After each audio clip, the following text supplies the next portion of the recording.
вечер, друзья. Меня зовут Тому.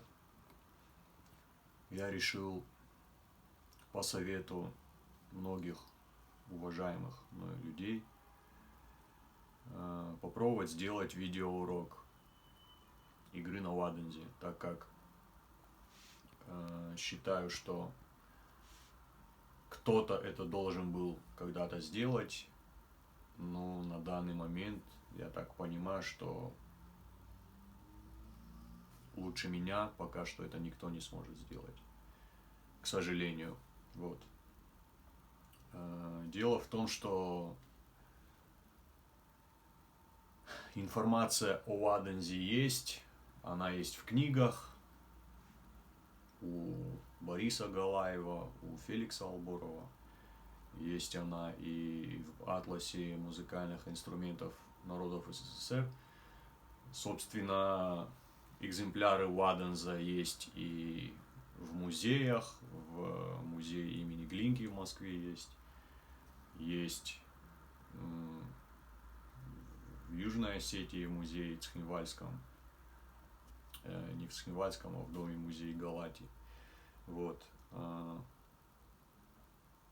Также есть фотографии исполнителей, но нигде нет описания звукоизвлечения. Вот. А я считаю, это в данный момент важный вопрос, главный вопрос, так как если бы в свое время мы с Осланом Мауравовым, с Олегом Ходовым не познакомились бы случайным образом с Ламбегом Цопойти, с одним из последних исполнителей из старшего поколения, которые еще учились не по книжкам, а, как говорится, из уст в уста, то, возможно, мы бы уже смотрели, наверное, на соседей, как играют кабардинцы, как играют калмыки, абхазы и так далее.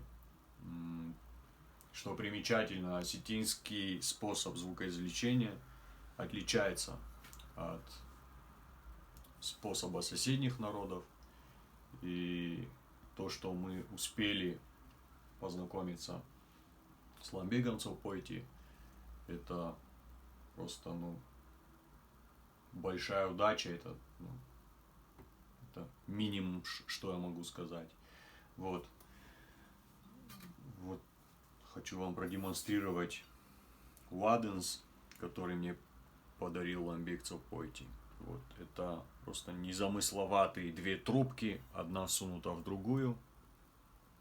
Та, которая поменьше, имеет игровые отверстия, два игровых отверстия. Как мы можем понять, это могла быть удочка, лыжная палка, швабра, что угодно. То есть, чтобы играть на ладензе, не нужно иметь кучу денег, покупать инструменты где-то. Достаточно просто приобрести какую-либо трубку. Вот, как мы видим, вот исполнитель был Ламбег Цопойти, который всю жизнь проиграл на ладензе, и это вот его ладенз. Вот такой вот у него был инструмент. Когда я научился извлекать звук из вот этого инструмента, из инструмента Ламбега, позже уже приехав обратно в город, это было, кстати, в Задолеске, я сделал себе трубку из щетки, из простой домашней щетки. Она была сделана из пластмассы, совершенствовал свое звукоизвлечение, но пришел к выводу, что диаметр, который был у той щетки, он был приблизительно такой же, как здесь. Он слишком мал для меня, так как нижние ноты у меня берутся плохо. Вот. И путем эволюции дошел вот до такого размера. Это примерно 19, 20, 21 миллиметр. Вот диаметр инструмента. Мой инструмент отличается количеством игровых отверстий. Вообще традиционно считается, что 2 либо 3 отверстия у Wadens, хотя есть информация, что некоторые экземпляры имели и 6 отверстий, но как бы тем не менее традиционными такие Wadens не считают. Вот. Но я сделал себе еще вот 4-е такое тыльное отверстие с задней стороны, так как удобно держать инструмент. Не надо выворачивать пальцы и так далее. Вот. Ну, 2 слова скажу о том, что раньше этот инструмент считался, наверное, пастушьим. В основном играли пастухи на нем. Делался он из растений с мягкой сердцевиной, из античных растений.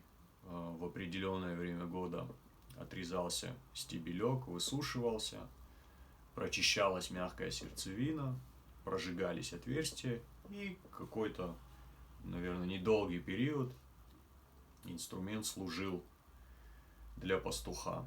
Дальше он либо высыхал, либо трескался, не знаю, в общем, я так полагаю, что эти инструменты были недолговечные. Но также мы знаем, что в нардском эпосе Wadens был сделан из золота у Нарта Ацамаза. Так что, кстати говоря, еще у участников русско-турецкой войны, у осетин, нет, неправильно сказал, участники русско-турецкой войны осетины играли на своих ружьях. Вот, когда они останавливались на привал, или не знаю, ну, какие-то они совершали там пляски, и вот они играли на своих ружьях, хлопали себе и устраивали такие танцы. Вот. Ну, перейдем к звукоизвлечению. Как вы уже поняли, для того, чтобы учиться играть, нужно приобрести какую-либо трубку, просто трубку. Это может быть трубка от холодильника, от швабры, от щетки, от чего угодно. Вот. Лишь бы внутри она была пустая, как бы с обоих сторон она должна быть открытой. Можно даже сначала не иметь игровых отверстий. То есть просто трубка. Вот. Подносим трубку к губам. Губы должны быть влажные, обязательно. Ну, как бы, это не какое-то там фанатичное правило. Это просто облегчает звукоизвлечение. Вот. С сухими губами, вообще, когда полость рта высыхает, играть становится просто до невозможности трудно. У меня бывали такие случаи на концерте в Москве, еще где-то, в общем, наверное, от волнения и еще от чего-то, в общем, пересыхал рот, и во время игры просто пропадал звук у меня, в общем, бывало такое. Вот. Подносим трубку к рту и обязательно либо в правую, либо в левую сторону трубки выбираем. Ну, даже не то, что выбираем, сначала пробуем. У кого как получится. Если у кого-то получится в левую сторону, значит продолжаем и развиваем как бы этот навык на левой стороне.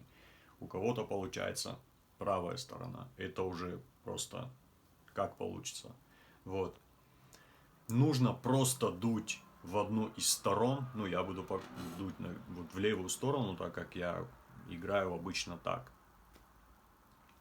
Губы ровно, просто нужно ровный поток воздуха пускать на стенку Wadens так, чтобы просто сломался поток и получился свист. В общем, надо это поймать.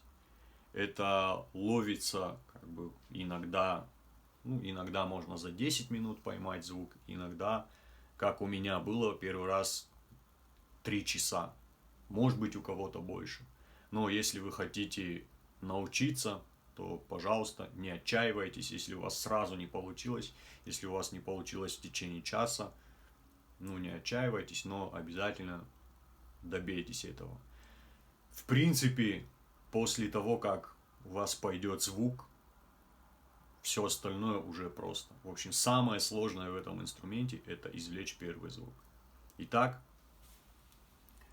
выбираем сторону и дуем.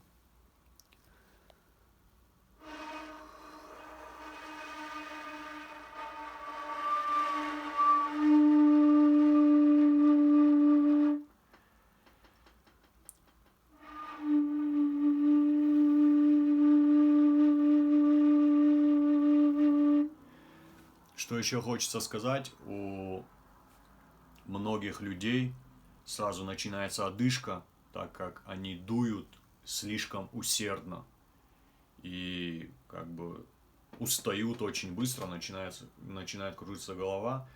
Не надо дуть усердно, в общем, от силы потока воздуха меняется только высота. То есть вы либо возьмете ноту повыше, если сильнее дуете, если дуете слабее, ниже, если дуете совсем слабо, то еще ниже. Но звук обязательно будет. То есть вопрос не в силе вашего выдувания, а в положении губ. И вот на первых порах надо вам просто, наверное, искать положение губ. Немножко расширять губы, немножко сужать. Еще важный момент, не надо кривить, потому что многие, видя мою игру воочию, потом при мне же пытаются играть, кривя щеки, губы. И, ну, в общем, это неправильно. Так не делайте. Так вы никогда не добьетесь. Никогда не добьетесь чего? Звука. Вот. Наверное, пока что все. Если у вас уже пойдут первые звуки, вот, можно будет, наверное, записывать уже второе видео. А может быть и не нужно будет. Возможно, мы ограничимся 2 видео, потому что все-таки, наверное, видеоуроки, они больше для самостоятельных людей, которым просто нужен толчок. То есть люди, которые привыкли, что с ними занимаются, что стоят над душой, им формат видеоурока, наверное, не подходит. Вот, и, возможно, мы ограничимся по ладензу, возможно, мы ограничимся 2 видео. Ну, может быть, 3. Всем спасибо. Не болейте.